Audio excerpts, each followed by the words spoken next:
Private markets and real assets, the future of investing. Introduction, the next decade of investment. As we stand on the threshold of the next decade, it is essential to acknowledge the shifting landscape of investment opportunities and risks. Unlike the period following the 2008 financial crisis, where clear winners emerged from disciplined, value-driven assets, today's environment presents new challenges and uncertainties. The focus for the next decade must be on long-term compounding potential, not short-term noise. In this analysis, we will explore three key asset classes that are poised for resilience and growth in the coming years. Footnote: this section highlights the need for strategic, long-term investments in response to changing market conditions, rather than relying on short-term trends. Equity valuations, the shift beneath our feet. Equities globally have become significantly more expensive, with price-to-earnings (PE) ratios reaching levels that leave limited room for error or upside. As PE ratios stretch into the 25 to 30 range, and margins hit all-time highs, future returns are mathematically constrained. This pricing situation is not necessarily unsustainable but does indicate limited growth potential. Conversely, developed international equities present a different opportunity. With markets in Europe and parts of Asia trading at forward earnings multiples closer to 13 to 15, there is a 40% discount relative to their U.S. counterparts.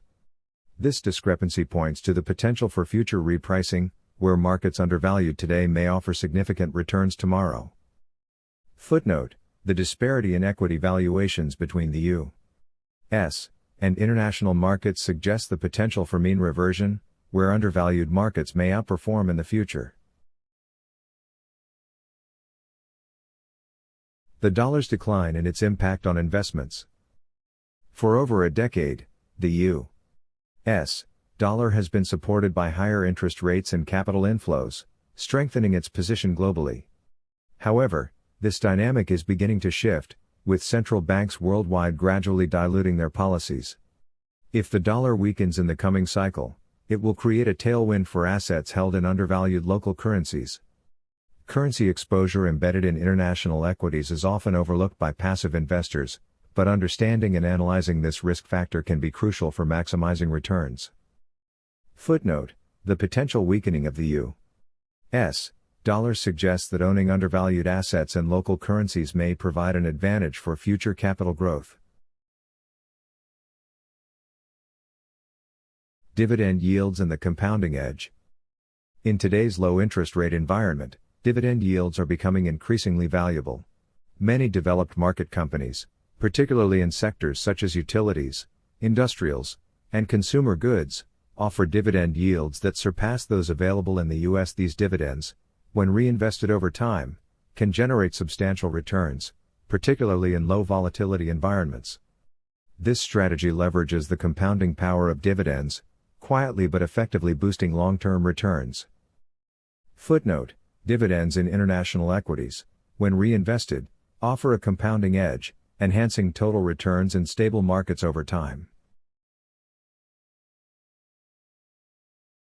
The risks and the reward of international equities. Political fragmentation in Europe, demographic shifts in Japan, and regulatory volatility in emerging Asia present real risks. However, mispriced risk can often be a great opportunity, especially when assets are undervalued. Global investors are currently underallocated to international markets, largely due to habit rather than logic. As institutional investors and sovereign wealth funds begin to reassess their allocations, this presents a unique opportunity for those positioned ahead of the capital flow rebalancing. Footnote: while international equities carry risks, they also offer substantial opportunities due to their undervaluation relative to the U.S. market. Real assets, the future of investment.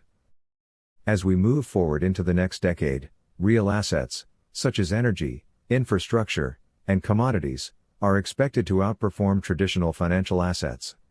The increasing capital intensity of the global economy, driven by technological advancements, climate adaptation, and infrastructure needs, positions real assets for significant growth. This includes utilities, transportation, real estate, and industrial spaces, all of which offer stability and inflation-adjusted returns. These assets are not just about growth, they provide essential services and resources that are foundational to economic activity.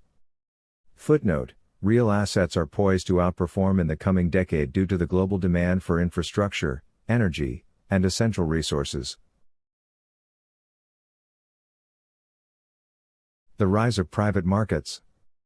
As public markets become increasingly commoditized, private markets, comprising private equity, private credit, and venture capital, are becoming the primary avenues for generating substantial returns. Institutional investors, including pensions, endowments, and sovereign wealth funds, are increasingly allocating to private markets because of their potential for higher returns and lower risk relative to public equities. In private markets, investors are not just buying exposure to assets, they are partnering with operators, adjusting capital structures, and driving operational improvements. Footnote: private markets offer opportunities for higher returns and greater control compared to public markets, particularly for institutional investors. Real assets as protection against market instability. In times of systemic risk, such as political instability, financial crises, or economic downturns, real assets serve as a hedge. Precious metals, particularly gold and silver, have historically played this role, preserving wealth when financial systems come under pressure. Gold and silver offer a form of insurance against the collapse of fiat currencies and the erosion of purchasing power, providing a stable store of value when confidence in traditional financial systems wanes. Footnote: precious metals like gold and silver provide a stable hedge against systemic risks and serve as a safeguard for wealth preservation. Diversification, the key to long-term wealth. The mistake most investors make is assuming that the past will repeat itself. The next decade will be shaped by scarcity in energy, infrastructure, and stability. Strategic diversification, investing in a balanced mix of assets that respond differently to various economic conditions, is essential for long-term success. This includes equities, real estate, commodities, bonds, and crisis insurance.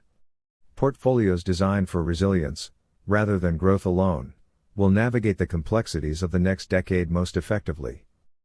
Footnote: strategic diversification, balancing different drivers of return, is essential for surviving and thriving in the next decade of economic uncertainty. Conclusion: positioning for the future. The next decade will not resemble the past. As the global economic environment evolves, so too must investment strategies. The key to success will not lie in speculating on short-term trends but in identifying undervalued assets with long-term potential.